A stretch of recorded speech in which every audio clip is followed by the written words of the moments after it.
propiedad intelectual, bueno, es un problema, porque no. Yo tuve un asunto y el juez era la primera vez que tenía un asunto. Un juez que tenía 15, 20 años, un juez de instrucción, ¿no? Ahora tenemos otro sistema. Bueno, los niveles de inconsistencia son alarmantes. Decía Matilde, hoy no sabemos cuál es el máximo de la pena temporal de prisión. Nosotros tenemos una interpretación, porque surge aparte del Estatuto de Roma.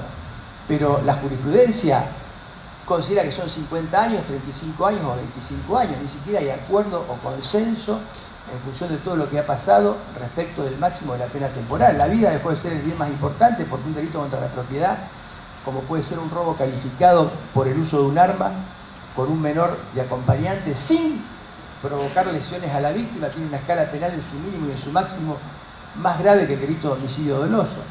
Delitos de tenencia que tienen penas muchísimo más graves que delitos de lesión, como el caso de la tenencia de arma en relación por alguien que tenga un antecedente en relación a una lesión grave, que es un debilitamiento permanente del órgano de una persona humana, de una persona.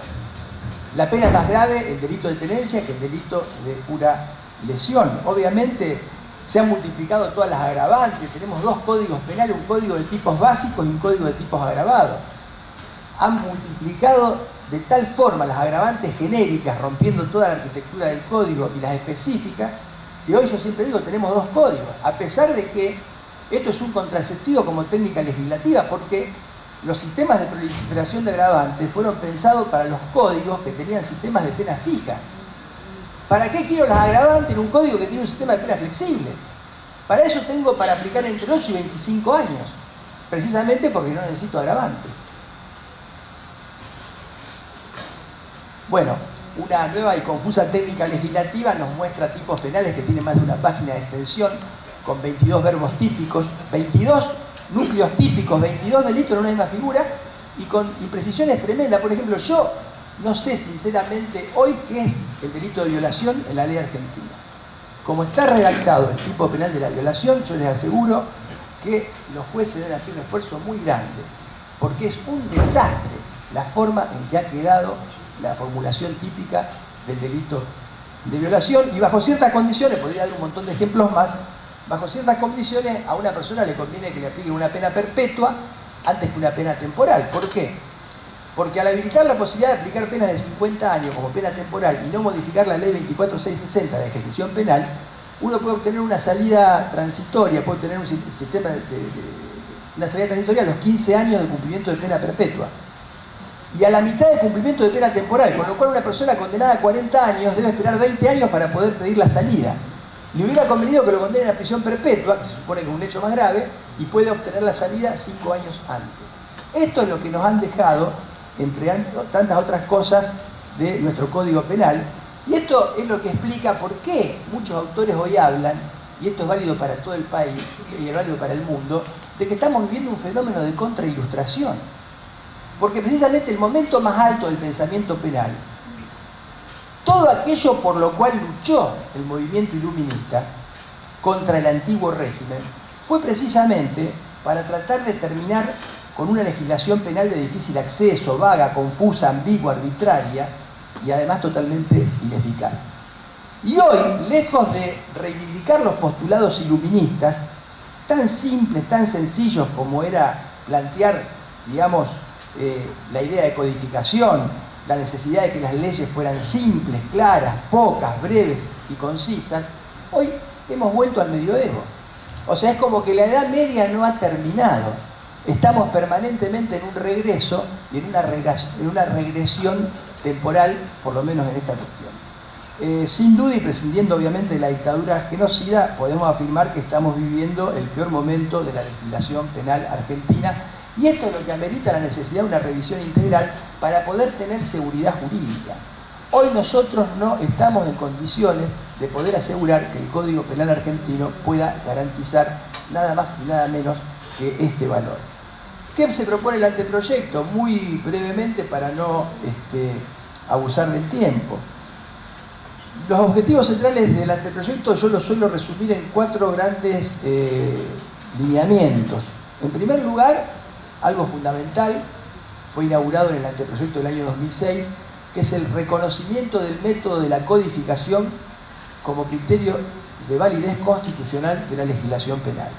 ¿Esto qué significa? Que nosotros entendemos que la codificación, la necesidad de condensar todas las disposiciones punitivas en un único estatuto normativo, en un único librito, no es solo una cuestión que puede favorecer el acceso a la ley, que puede ser más pragmática, sino que es una imposición constitucional que deriva del principio de legalidad, que apunta precisamente a hacer operativo el principio de legalidad, a favorecer el acceso a la ley y con ello garantizar el principio de culpabilidad, pero fundamentalmente es una imposición constitucional que surge del mandato ya de la Constitución del 53, que ordenaba al Congreso de la Nación dictar un código penal. Y en el 94, con la modificación que se hace, la Constitución habla de cuerpos, unificados o separados, pero la idea de corpus, la idea de cuerpos tiene que ver con la idea de código. Esto significa que no se puede admitir la dispersión normativa por función del principio de legalidad en materia penal. En materia penal es necesario codificar, es necesario tener todo adentro de un mismo cuerpo y como consecuencia de ello, obviamente el anteproyecto, tal como lo hacía el 2006, suprime todas las leyes especiales, introduce todas las disposiciones punitivas en un único estatuto normativo y establece algo que nosotros siempre reivindicamos, que las reglas de la parte general son reglas comunes a todos los delitos sin ninguna excepción. No hay ningún motivo para que el delito de contrabando tenga una regla vinculada a la tentativa diferente a cualquier otro delito. Porque las reglas están para ser cumplidas siempre. Más en los momentos difíciles que en los momentos fáciles. En los momentos fáciles cualquiera cumple las reglas. Justamente las reglas están para ser cumplidas en los momentos difíciles y eso es lo que caracteriza a un Estado de Derecho. El segundo elemento es la actualización, la adecuación constitucional e internacional del texto vigente. Matilde se refirió. En los primeros artículos ya se fijan cuáles son los criterios que deben marcar la interpretación de los jueces. ¿Por qué? Porque, como decía Matilde, hemos tenido una jurisprudencia más estructurada sobre la base de lo que se llama un Estado legal de derecho que un Estado constitucional.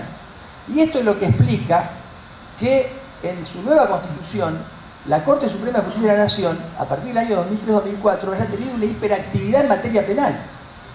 Fíjense que, si no existe otra explicación, que en una materia que es subsidiaria como el derecho penal y por vía de un recurso estricto y limitado como es el recurso extraordinario, la cantidad de fallos penales que tuvo que sacar la Corte de la Nación pone en evidencia cuál era el criterio en el cual se basaba la jurisprudencia penal en la República Argentina.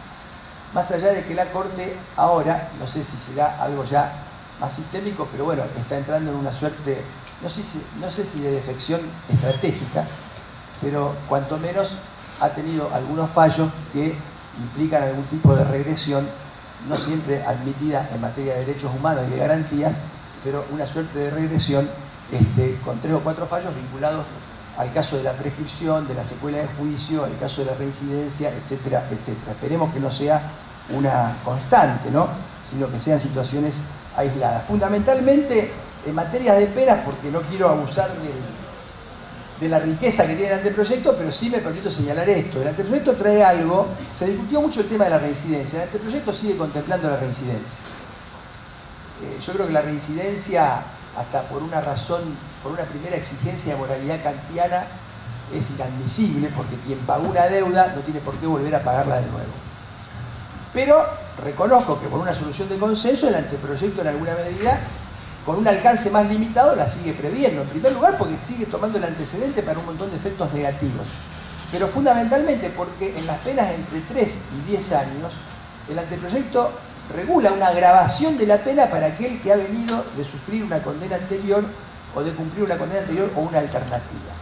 ¿Cuál es el sistema de penas que establece? Esto lo tomó el anteproyecto del 2006. Se establecen 3 categorías de pena, con límite temporal, 30 años el máximo, y hay penas hasta 3 años, de 3 a 10 años y de 10 a 30 años. El anteproyecto establece un sistema de penas alternativas y plantea que en las penas que van hasta los 3 años, la pena se puede reemplazar por una alternativa o por varias alternativas. De este modo se deroga la condena condicional. El equivalente a la condena condicional, que eran penas hasta 3 años, queda ahora con la posibilidad de que una persona se le aplique pena efectiva, ahora también podría ser, o bien se reemplace la pena efectiva por alguna alternativa. Pero, ¿qué significa esto? Que el anteproyecto consagra un principio que es el principio de cumplimiento efectivo de las penas. Las penas hay que cumplirlas. Siempre. No hay más posibilidad de quedar en libertad en suspenso. No, se cumplen. ¿Cómo se cumplen? O se cumple la pena o se cumple la alternativa. Entonces, ahora en una pena de 3 años puede cumplirla, obviamente no en el encierro, pero sí debe cumplir una alternativa. Las penas entre 3 y 10 años deben cumplirse la mitad de la pena en encierro y la otra mitad se puede aplicar alternativa, se debe aplicar alternativa, no hay posibilidad de que no sea así. Pero en este caso el anteproyecto prevé que si la persona viene de sufrir una condena 5 años antes del hecho, en lugar de esperar la mitad del encierro para poder tener la alternativa, debe cumplir 2/3 del encierro y recién allí pedir la alternativa. Con lo cual le agrava la pena como consecuencia de un delito anterior. Eso es lo que se llama reincidencia. Un día un periodista me decía, los periodistas salían a decir acá, se derogó la reincidencia. Yo siempre le preguntaba, ¿pero usted sabe qué es la reincidencia? Bueno, no, dice, yo no soy abogado. Entonces, ¿pero cómo sabe entonces que se derogó? ¿Usted piensa que la reincidencia es cometer muchos delitos? Sí, no, eso no es la reincidencia. En el sistema, desde el año 84 nuestro, reincidente es aquel que cumple una pena total o parcialmente y luego comete un delito. Desde esa perspectiva, el proyecto, les digo que incluso es más grave, porque el proyecto habilita a agravar la pena en la escala de 3 a 10 años a aquel que solo ha cumplido una alternativa. Y aquel que solo ha cumplido una alternativa puede ser alguien que ha cumplido una pena menor de 3 años. Con lo cual es casi una forma de revolver a la reincidencia ficta. Es decir, más grave que el sistema de reincidencia real modificado en el 84. Sin embargo, bueno, la discusión periodística fue otra. Es muy importante la regulación que se hace para individualizar la pena. Se establecen una serie de circunstancias pautadas de atenuación de mayor gravedad, de máxima gravedad, porque también la jurisprudencia ha demostrado que a la hora de fundamentar la aplicación de la pena siempre ha acudido a un cliché, que es copiar el artículo 41, y eso está mal. Nuestra jurisprudencia y el proceso se ha desentendido, digamos, de la necesidad que tiene el juez. Fíjense, el legislador ya no fundamenta. El legislador me establece el primer baremo o parámetro de pena, de 8 a 25 años, pero no me lo fundamenta. A pesar que sus actos deben ser racionales como actos de gobierno, no tienen fundamentación. Si ahora aparte viene un juez y me elige entre 8 y 25, 15 años, tampoco me lo fundamenta porque me remite al cliché del 41, la verdad que no es muy legítima la imposición de esa pena. El anteproyecto hace un esfuerzo muy grande en regular, de manera bastante bien lograda, la posibilidad de individualización. Bueno, el tercer punto es la actualización técnico-jurídico, se regulan